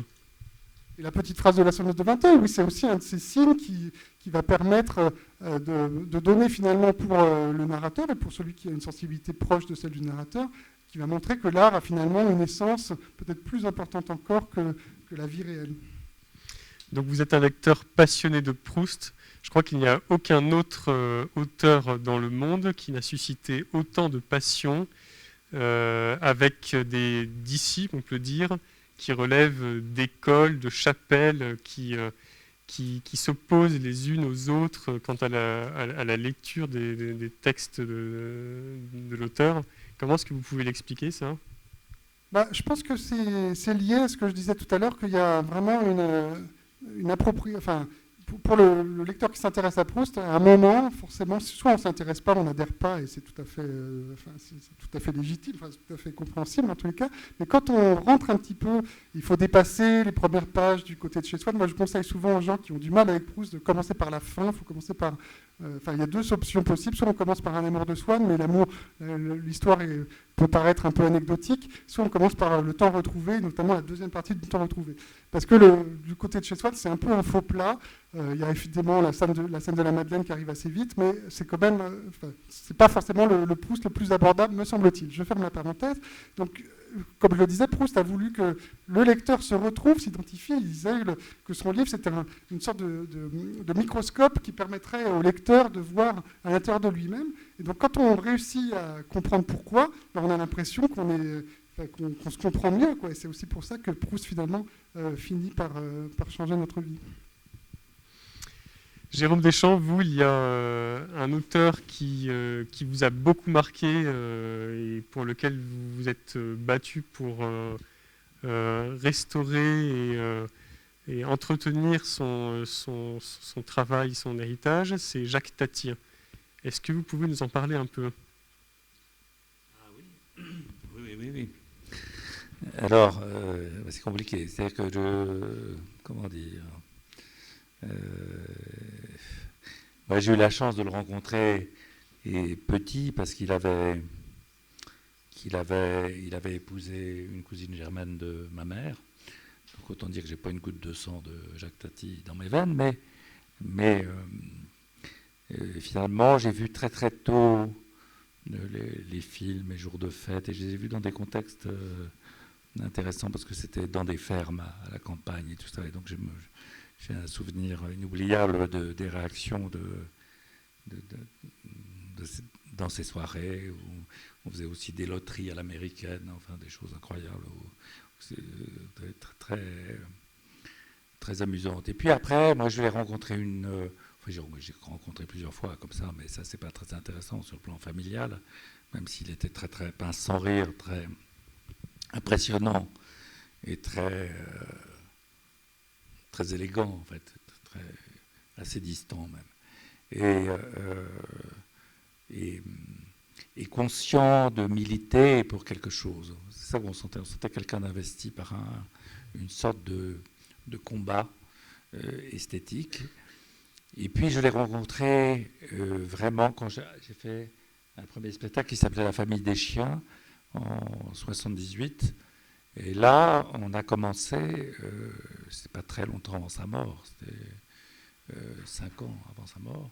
Et donc, mais on a commencé des conversations qui n'ont pas cessé.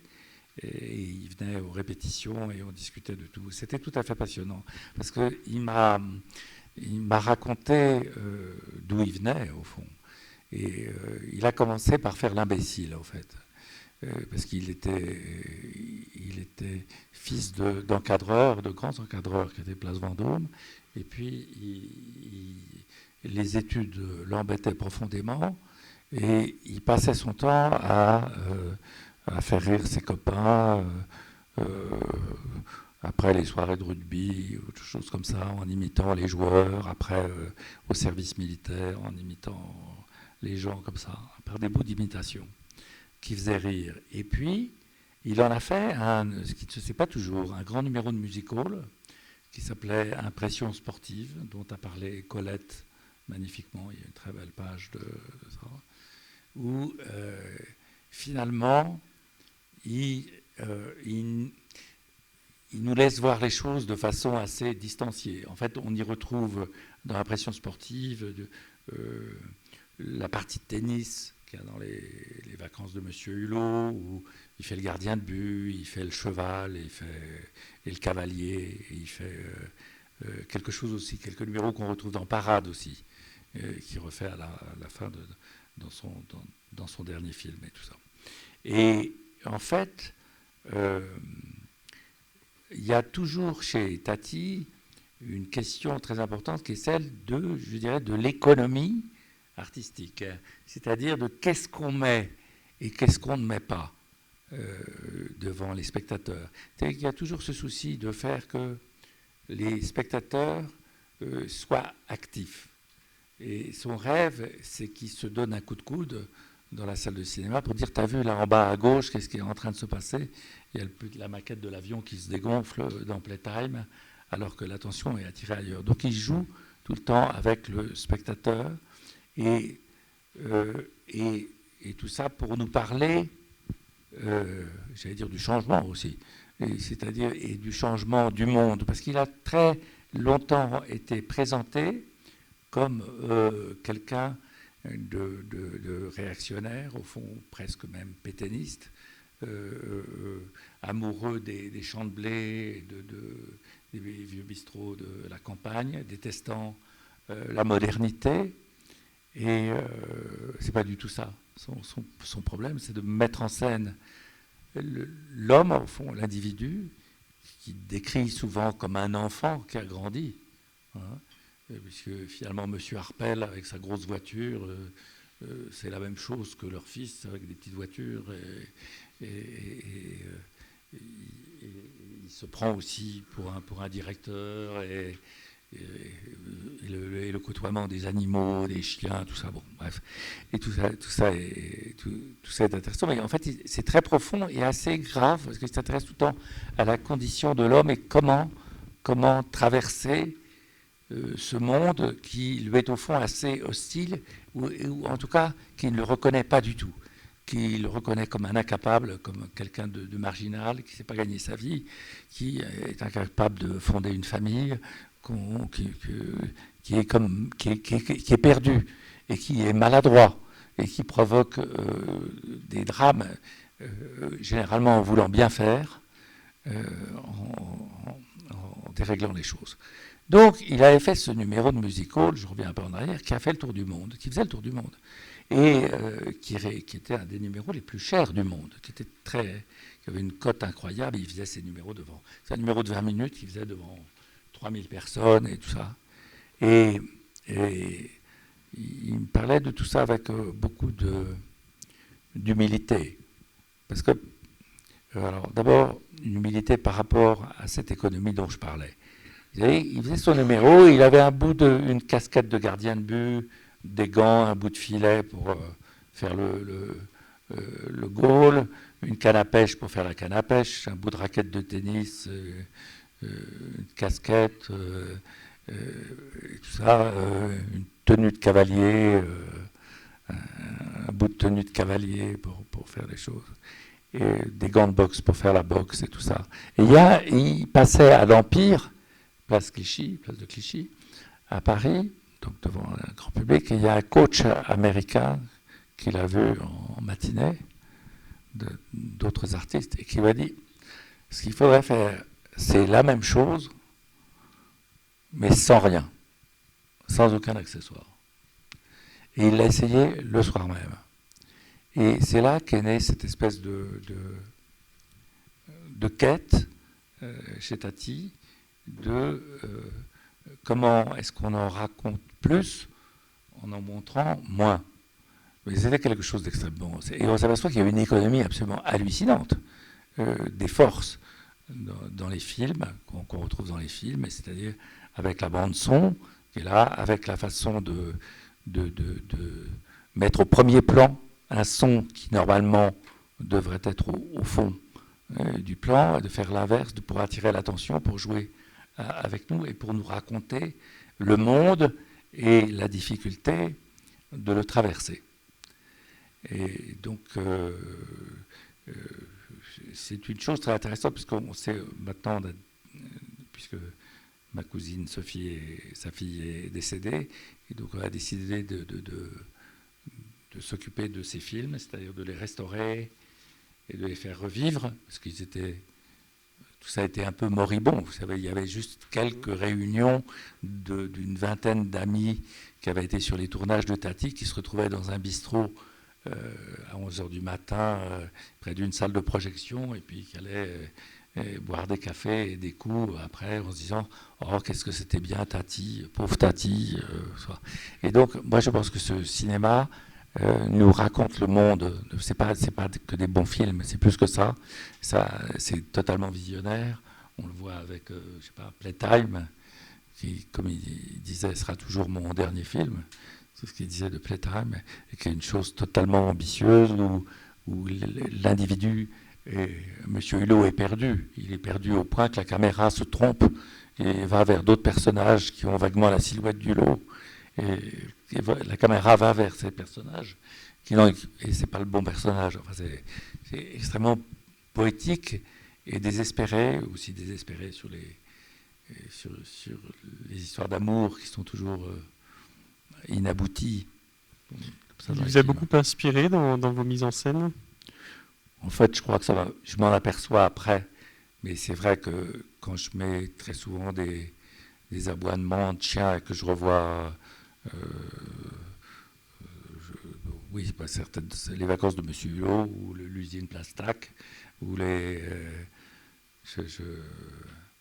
je vois bien d'où ça vient, et j'entends d'où ça vient. Mais ce souci du son, j'ai toujours eu, mais peut-être je l'ai eu aussi en voyant ces films petits. Et puis j'avais envie de faire un théâtre différent, complètement différent. Là, vous avez raconté un peu mon histoire, mais en fait, vous en avez raconté un peu qu'un versant. Parce que j'ai eu une espèce de double vie, une espèce de vie un peu officielle, on pourrait dire, avec, je sais pas quoi, les prix de conservatoire, la comédie française, que sais-je, je sais pas quoi, les prix que j'ai eu, le Grand Prix national du théâtre, des choses comme ça. Et puis les Molières. Et puis après des Molières, je sais pas quoi. Les Deschiens. On les compte même plus. Et vous dites on a fait les Deschiens. On n'a jamais fait les Deschiens. C'est la télévision qui a fait qu'on a été appelé les Deschiens. C'est-à-dire qu'il y avait des millions de gens qui nous voyaient tous les soirs. C'est une bombe. Ça a fait complètement exploser les choses. C'est-à-dire que ça a fait aller des gens, par exemple, aller dans des théâtres en province, où les salles étaient pleines, je dois dire souvent, mais les gens faisaient comme s'ils n'étaient pas au théâtre. Ils interpellaient les personnages, ils criaient « Yolande, je t'aime », ils criaient dans la salle. Alors les gens qui étaient habitués au théâtre les regardaient en disant « Mais chut, t'es où ?» et tout ça. C'était absolument magnifique. Et il y a des gens qui hurlaient quand il y avait toujours des événements, et des gens qui avaient fait 300 km pour leur anniversaire, puis qui arrivaient en retard. Ils ne comprenaient pas que dans un théâtre, on ne pouvait pas traverser toute la salle pour aller au 3e rang quand le spectacle était commencé.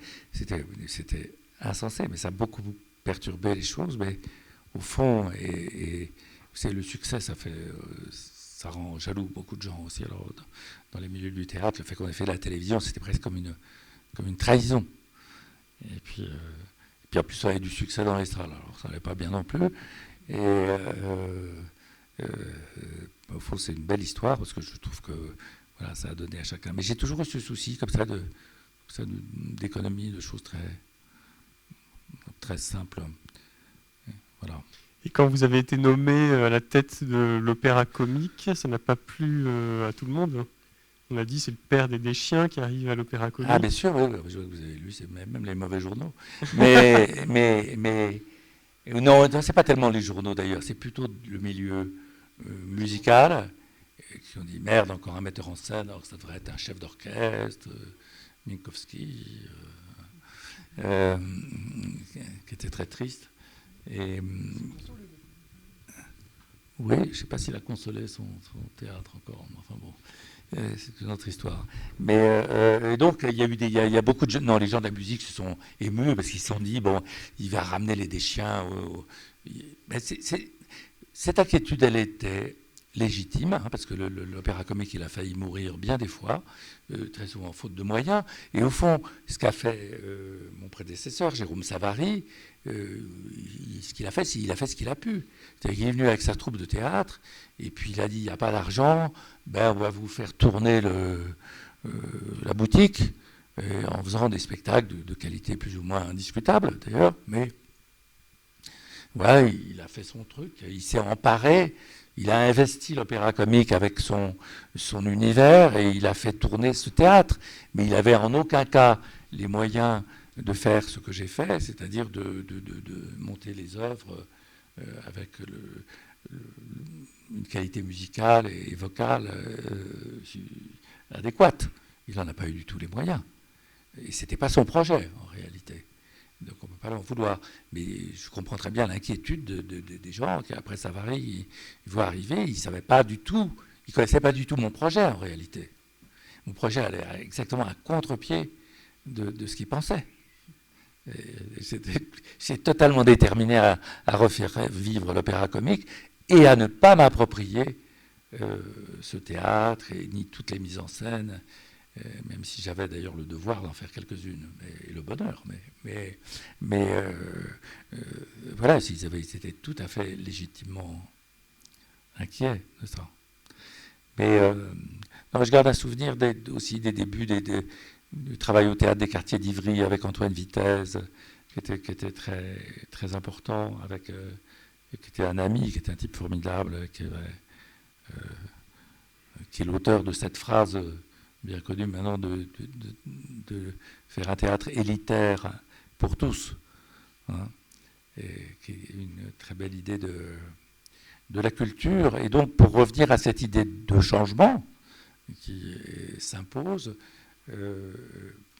pardon de faire allusion un peu à l'actualité, mais il serait temps qu'un président de la République donne à nouveau l'importance qu'il mérite au ministère de la Culture, comme l'avait fait le général de Gaulle avec Malraux, qui avait fait du ministre de la Culture un ministre d'État, c'est-à-dire qui était par nature même interministériel au fond, hein, était d'une sorte de force horizontale qui devait traverser tous les ministères. Et là, en l'occurrence, je pense qu'il y a urgence à ce qu'il y ait une grande force qui s'impose et qui soit évidemment coordonnée avec l'éducation nationale. Et et à la suite de ça, beaucoup de choses à réformer, et entre autres, cette vision des établissements qui sont dirigés et qui doivent l'être beaucoup plus joyeusement. C'est-à-dire que, pour quitter un peu la rationalité, je dirais que ces directeurs, ils doivent être au fond les poètes de l'établissement qu'ils dirigent et avoir beaucoup plus de liberté pour en faire un lieu savoureux, un lieu de plaisir, un lieu de connaissance, bien sûr, mais un lieu où quelquefois on peut se perdre, hein, mais et aussi un lieu de surprise, le lieu de l'inattendu, et un lieu que chacun doit s'approprier. Et ça, c'est pas encore dans les tuyaux. Donc ça demande une grande réforme aussi du ministère de la Culture lui-même, qui est très bureaucratique, où règnent des dracs absolument considérables, qui font entre autres que quand une aide doit être apportée à un établissement culturel, la moitié de son montant est absorbée par le système qui est chargé de la distribuer. Il faut que les nominations se fassent de façon beaucoup plus régulière, j'allais dire, avec des dossiers étayés. Il faut donner une place beaucoup plus grande à la parité dans ces nominations. Il y a énormément de choses à changer et voilà, j'espère que ça arrivera. Et la culture à l'hôpital, vous y croyez ? Bien sûr, je crois que, bien sûr, j'y crois d'ailleurs de plusieurs façons. J'y crois, je crois que si on parlait du spectacle vivant qu'on évoquait, je pense qu'il doit y avoir il est incroyable qu'il n'y ait pas en France une mémoire du spectacle vivant, une mémoire audiovisuelle du spectacle vivant. En réalité, le service public, la télévision ne fait pas du tout son devoir. Et on voit bien que les chaînes que France 2 a couru après, de ce point de vue, a couru après TF1, puis après c'est France 3 qui a couru après France 2, et puis pendant longtemps Arte qui est redevenu beaucoup mieux, mais qui n'a pas les moyens de tout faire, a beaucoup hésité à faire du spectacle vivant aussi. Alors, il devrait y avoir une mémoire, et en fait, il faut savoir qu'en France, on investit énormément dans le spectacle vivant. Je veux dire, on parle des spectacles d'opéra, ça peut coûter 1 million d'euros assez facilement, hein, et quelquefois on le donne 6 fois, 8 fois. Pourquoi on ne donne pas plus ? C'est parce que ça coûte, chaque fois qu'on le joue, ça coûte terriblement cher. Et même si la salle est pleine, on creuse un déficit abyssal. Alors, je pense que ce serait la moindre des choses qu'on ait des images du Wozzeck de Chéreau, par exemple, qui n'a pas été filmé d'ailleurs, hein, et que un tas de gens, des étudiants, des malades, puissent avoir accès à cette espèce de vidéothèque culturelle importante. C'est un droit, finalement. Ils ont contribué, et puis ce serait une façon de les dépénaliser du fait d'être loin ou d'être hospitalisés.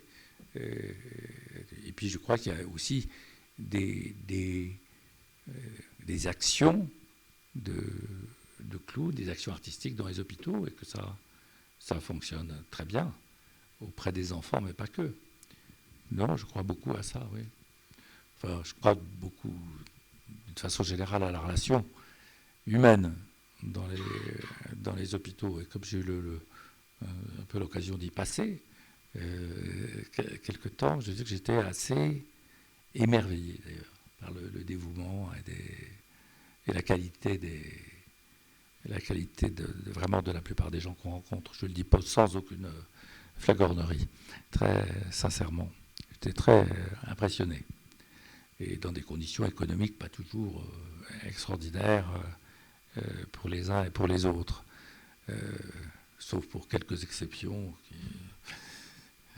qui sont connues des milieux hospitaliers. Mais voilà. Non, il y a beaucoup de choses à changer là, je crois, aujourd'hui, parce que notre société ne va pas si bien qu'elle pourrait aller, je crois. Et voilà, donc il y a une action que j'essaye de soutenir qui vous concerne. Je pense au suicide des adolescents. Et donc, il y a une association qui s'appelle L'Avita, auquel on m'a invité à me joindre et qui se charge de mettre en place, de former des gens pour qu'on repère les adolescents qui sont en danger, y compris dans les écoles.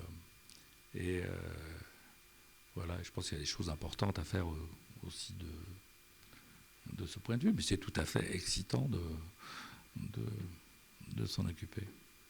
Et vous, Jérôme Bastianelli, la culture à l'hôpital, ça vous inspire quoi? Oui, il me semble, avant de répondre précisément à cette question, il me semble, pour compléter le propos de Jérôme Deschamps, dans le secteur du patrimoine, il me semble que, même s'il y a encore de grands progrès à faire, de plus en plus, les grands établissements publics nationaux, enfin d'État, que sont les grands musées, je pense à premier titre, parce que je reviens du musée du Quai Branly, mais pas uniquement, le Louvre, Orsay, Pompidou, prennent de plus en plus conscience du fait que, certes, ils sont implantés, le musée est incarné dans un lieu, évidemment, comme les théâtres, mais qu'ils sont financés en grande partie. Et pour le musée du Quai Branly, nous n'avons que des subventions de l'État et qui représentent quand même près de 80% de notre budget.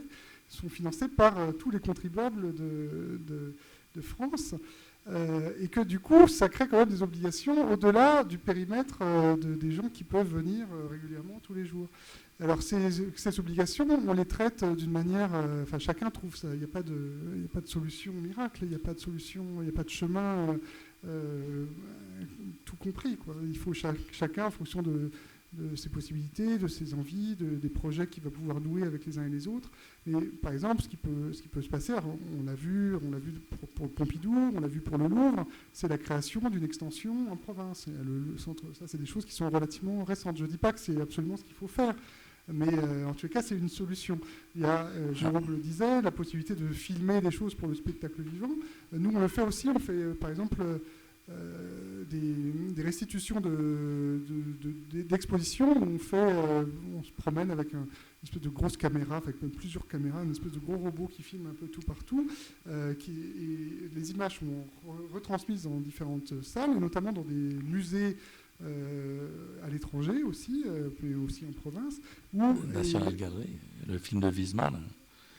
Tu as vu le film de Wiesmann? Non, je n'ai pas vu. Magnifique sur la National Gallery. Un film absolument passionnant, magnifique. Juste sur des gens qui s'occupent du musée, qui restaurent et tout ça. C'est un film absolument passionnant. C'est un document. Enfin, c'est un des plus grands documentaristes du monde, mais il faut absolument voir ça. C'est absolument prodigieux. Parce que là, en direct, le robot est accompagné, si je puis dire, se promène avec un conférencier, un guide, qui peut interagir avec la salle. Du coup, les gens auxquels le film est projeté peuvent poser des questions et dire mais qu'est-ce qu'on voit là? Donc c'est aussi un autre exemple. Ça peut être aussi, nous, un des projets qu'on mène actuellement qui s'appelle les ateliers nomades, et ça va me permettre de revenir un peu plus précisément à la question que vous m'avez posée, Émeric, que je n'ai pas oubliée. Les ateliers nomades, nous, au musée du Quai Branly, on s'est dit, plutôt que de construire quelque chose, ou même d'avoir au début, on réfléchissait même à un container, enfin quelque chose d'un peu mobile, mais quand même un peu construit. On va essayer d'investir les lieux que des municipalités peuvent mettre à notre disposition. Donc ça peut être les salles des fêtes de la mairie, ça peut être des bibliothèques, ça peut être des écoles, ça peut être des centres commerciaux, ça, on l'a fait aussi, et ça peut être aussi des hôpitaux, même si on a aussi d'autres projets avec les hôpitaux, j'y reviendrai.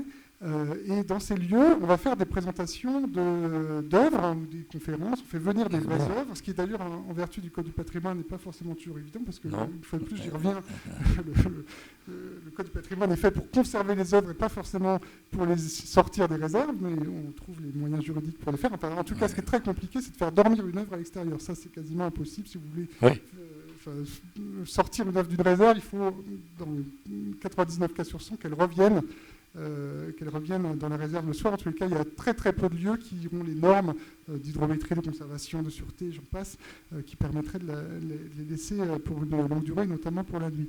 Et donc dans ces lieux-là, on fait venir des vrais conservateurs, si je puis dire, avec des vraies œuvres pour expliquer au public ce qu'ils pourraient trouver au musée du Quai Branly. Ensuite, on met en place, pour ceux qui le peuvent, des bus gratuits qui leur permettent de rejoindre le musée. Donc ça, on l'a fait. Alors évidemment, on ne peut pas le faire avec toutes les municipalités, donc on le fait de manière un peu tournante. On l'a fait à Cergy-Pontoise, on l'a fait à Clichy-Montfermeil, on le fait actuellement à Évry, on l'a fait à Montreuil.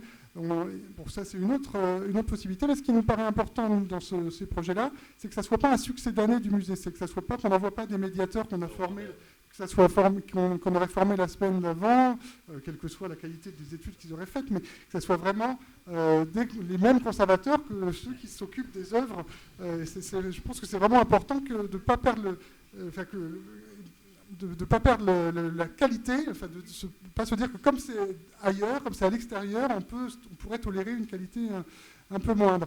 Alors, il y a d'autres projets aussi sur lesquels on peut avoir justement un regard un peu plus critique qui revient, c'est des choses qui sont en train d'être faites notamment à La Villette, et qui consiste à mettre dans le parc de La Villette, c'est pas encore fait mais je crois que ça commence, de mettre donc vous savez il y a tout un tas de petits, enfin vous savez peut-être pas, mais enfin il y a tout un tas de petits enclos, enfin des petites, ça s'appelle des folies, dans lesquelles qui ont été des petites cabanes modernes de l'architecte, et dans ces folies-là, soit en rajouter, soit dans les folies qui existent, mettre des écrans qui présenteraient les chefs-d'œuvre des grands musées nationaux. Alors c'est une solution, mais nous on trouve que c'est un tout petit peu compliqué parce qu'on ne voudrait pas qu'il y ait deux catégories de population, ceux qui auront l'habitude d'aller au musée et qui du coup vont avoir la vraie interaction, si je puis dire, avec l'œuvre, et puis ceux qui n'y vont pas, mais on va quand même se donner bonne conscience en leur montrant un film, parce que ça les amusera 2 minutes. Et bon, si c'est j'allais dire un hameçon, excusez-moi, c'est pas très beau, mais si c'est un moyen de ensuite les attirer au musée, pourquoi pas, mais si c'est l'objectif final, ça nous paraît un tout petit peu compliqué. Donc ça, c'est une possibilité. Alors pour en revenir aussi aux hôpitaux. Alors c'est rangé dans une catégorie en novlangue ministérielle, c'est rangé dans la catégorie des publics empêchés. Alors les hôpitaux, c'est avec les... c'est avec les prisonniers, enfin voilà, j'en passe. C'est beau la technocratie. C'est beau la novlangue. Donc pour les publics empêchés, effectivement, et notamment pour les publics, pour les patients dans les hôpitaux, et que ce soit des jeunes patients ou des patients adultes, on a des politiques, mais qui sont, comme je le disais, à chaque fois, c'est pas envoyer un médiateur qu'on aurait formé une semaine ou deux avant, mais c'est pouvoir permettre que des conservateurs, sur la base du volontariat, mais ça suscite en général beaucoup d'enthousiasme de nos conservateurs, qui font ça souvent le week-end, ou en tous les cas en plus de leur temps de travail habituel, les conservateurs, les chercheurs qui viennent présenter une œuvre, qui viennent expliquer quelles sont nos expositions, qu'est-ce que c'est que le musée du Quai Branly. Et ça nous paraît qu'ils viennent aussi pour les plus jeunes raconter des contes, parce qu'on a des visites comptées qui marchent très bien, d'ailleurs surtout pour les jeunes, mais pas uniquement, et donc on puisse exporter, mais c'est en gardant un objectif de qualité, parce que ça me paraît vraiment important de veiller à ce qu'il n'y ait pas ce décalage entre deux types de populations. Ça me donne une excellente idée. Est-ce que vous accepteriez de venir à l'hôpital Louis Maury à Colombes ? Oui, mais ça m'est arrivé souvent d'aller dans ici et là et dans des écoles. Mais oui, j'ai compris. Mais avec plaisir. Mais il y a mais oui, j'ai même une autre idée que je profite de cette occasion pour la refiler à nos amis du Quai Branly. C'est ce qu'on faisait à l'Opéra Comique, c'est-à-dire qu'au lieu de simplement envoyer des cars à Cergy-Pontoise ou ailleurs pour amener des spectateurs qui ne connaissent pas l'opéra et qui vont probablement arriver, même si on fait des explications, une présentation et tout ça, qui risquent d'arriver devant une œuvre auquel ils ne comprennent rien, où ils vont s'ennuyer et qui risquent de repartir un peu malmenés, on leur donnait l'initiative. C'est-à-dire qu'on demandait à quelques centaines d'interlocuteurs, de groupes, d'écoles, de faire en fait un projet. De faire un projet sur l'Opéra Comique, sur une œuvre, sur le bâtiment, que sais-je, sur ce qu'ils voulaient d'ailleurs. Bon, et donc ils déposaient des projets. Donc on avait des centaines de projets, et il y avait des projets élus, donc une vingtaine. Et ceux qui étaient élus, alors là, on envoyait nos forces et nos moyens pour les aider à les réaliser. Et ça, c'était formidable, parce que c'était aussi leur projet, qui généralement se terminait par une présentation en public. Sur un thème un tout petit peu proche, nous on compte beaucoup aussi sur la qualité de prescription des enfants, parce qu'il faut voir qu'on est un des musées pour tout un tas de raisons, qui reçoit le plus de groupes scolaires. On reçoit environ 200 000 élèves, de toutes écoles confondues, tous niveaux confondus par an. Et ce qu'on développe, enfin pas forcément pour tous les élèves, mais à certaines périodes de l'année, c'est la possibilité pour ces élèves, pour certaines classes, ou quand on souhaite faire ce type d'opération, de revenir gratuitement avec leurs parents. Et de leur donner en fait un sorte de rôle prescripteur, celui qui pourrait avoir quand ils font les courses en disant il faut que tu achètes ça parce que je l'ai vu à la télé, au lieu que ça soit dans un but commercial, que ça soit dans un but de prescription en disant j'ai vu un chouette musée, je vais retourner avec vous, et ils peuvent justement, on donne la gratuité pour une visite avec les parents pour ces élèves qui sont venus une première fois dans un cadre scolaire, et ça marche assez bien. C'est bien ça. Mais en fait, les gens sont prêts à faire plein de choses. Nous avons inventé aussi une forme de mécénat individuel que j'aime beaucoup. C'est-à-dire qu'on invitait des gens, on faisait inviter individuellement une personne par un spectateur. Une personne qui est démunie, qui n'avait pas les moyens d'aller à l'opéra comique, même s'il y avait des places à 6 €, mais qui était invité, qui rêvait d'aller à l'opéra comique, dont on savait ça, était invité par un autre spectateur qui ne la connaissait pas, et qui ne la rencontrait pas d'ailleurs. C'était un acte absolument comme ça, gratuit et généreux. Ça marchait aussi absolument formidablement. Il y a beaucoup de gens qui sont demandeurs, n'étaient pas obligés de mettre une grosse somme, mais je trouvais que c'était un très très beau geste. C'est pour ça que les gens, ils sont tout à fait prêts, non seulement à accéder à la culture, il y a une soif, il y a un désir absolument considérable, mais il y a une soif de solidarité aussi de ce point de vue. Et ça, voilà, il n'y a plus qu'à la mettre en scène. Alors une dernière question avant de laisser la parole à la salle. Est-ce que vous êtes confiant en l'avenir de la culture? Est-ce que la culture peut rester ou revenir sur le devant de la scène en termes de moteur de l'évolution, du changement de nos sociétés? C'est bon que vous posez. Ça dépendra des élections. Alors si c'est Marine Le Pen, par exemple. Oui, ça dépendra vraiment des élections. D'ailleurs, qu'est-ce que j'ai fait moi? J'ai écrit une petite chose. Je ne vous dis pas pour qui c'est. Mais j'ai écrit une petite... on m'a demandé de rédiger une première page de programme culturel. Alors, si vous avez quelques minutes, quelques secondes, je vais vous la lire. Ça s'appelle « La culture, un outil de tolérance, d'émancipation, d'unité nationale et de rayonnement ». Sans oublier la richesse et la grandeur de notre histoire artistique, il est à noter qu'à la suite de la Seconde Guerre mondiale, la culture a été un ferment essentiel de la reconstruction du pays, en mobilisant les Français de toute origine, de toute obédience et de toute condition. Dans le siège de Jeanne Laurent, de Jean Villard et de bien d'autres, l'action de ces militants de la culture, portée par une volonté politique forte, a ainsi contribué largement au désenclavement de nos trésors culturels, à relancer une création artistique qu'elle a su faire partager à ceux qui pensaient ne pas la mériter, à beaucoup de ceux qui n'y avaient pas droit. Et si aujourd'hui notre vitalité artistique est là, si nos expositions sont prestigieuses, nos théâtres vivants et nos architectes reconnus, si nous disposons avec le CNC d'un dispositif de soutien à la production cinématographique tout à fait exemplaire, si des mécanismes assurent la différence des droits d'auteur et des droits voisins, le prix unique du livre, un vaste réseau de résidences d'artistes, le régime envié des intermittents du spectacle et favorise la diversité culturelle, notre modèle trouve aujourd'hui ses limites.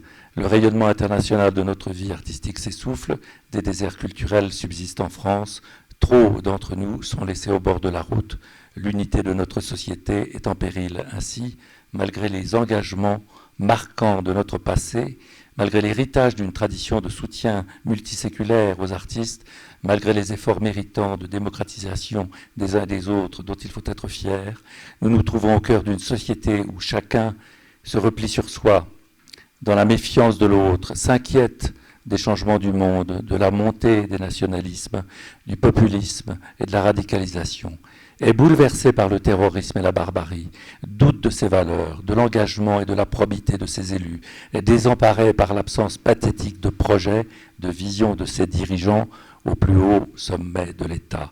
Nous nous trouvons donc à un tournant de notre vie commune et nous sommes convaincus que l'action du ministère de la Culture et de la Communication, intimement associée à celle des autres ministères, particulièrement celui de l'Éducation nationale, doit être demain déterminante. Le futur président de la République et le ministère de la Culture et de la Communication, en complicité avec les artistes et tous les acteurs de la vie culturelle, auront donc à cœur de mettre en œuvre une politique particulièrement inventive, décisive, séduisante et novatrice, à même de retisser par le plaisir et le talent les liens que nous voyons se rompre jour après jour.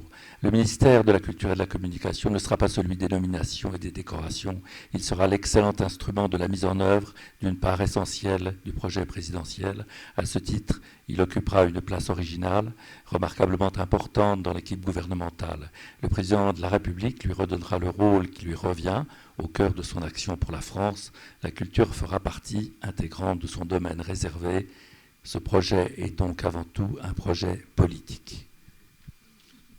Merci beaucoup.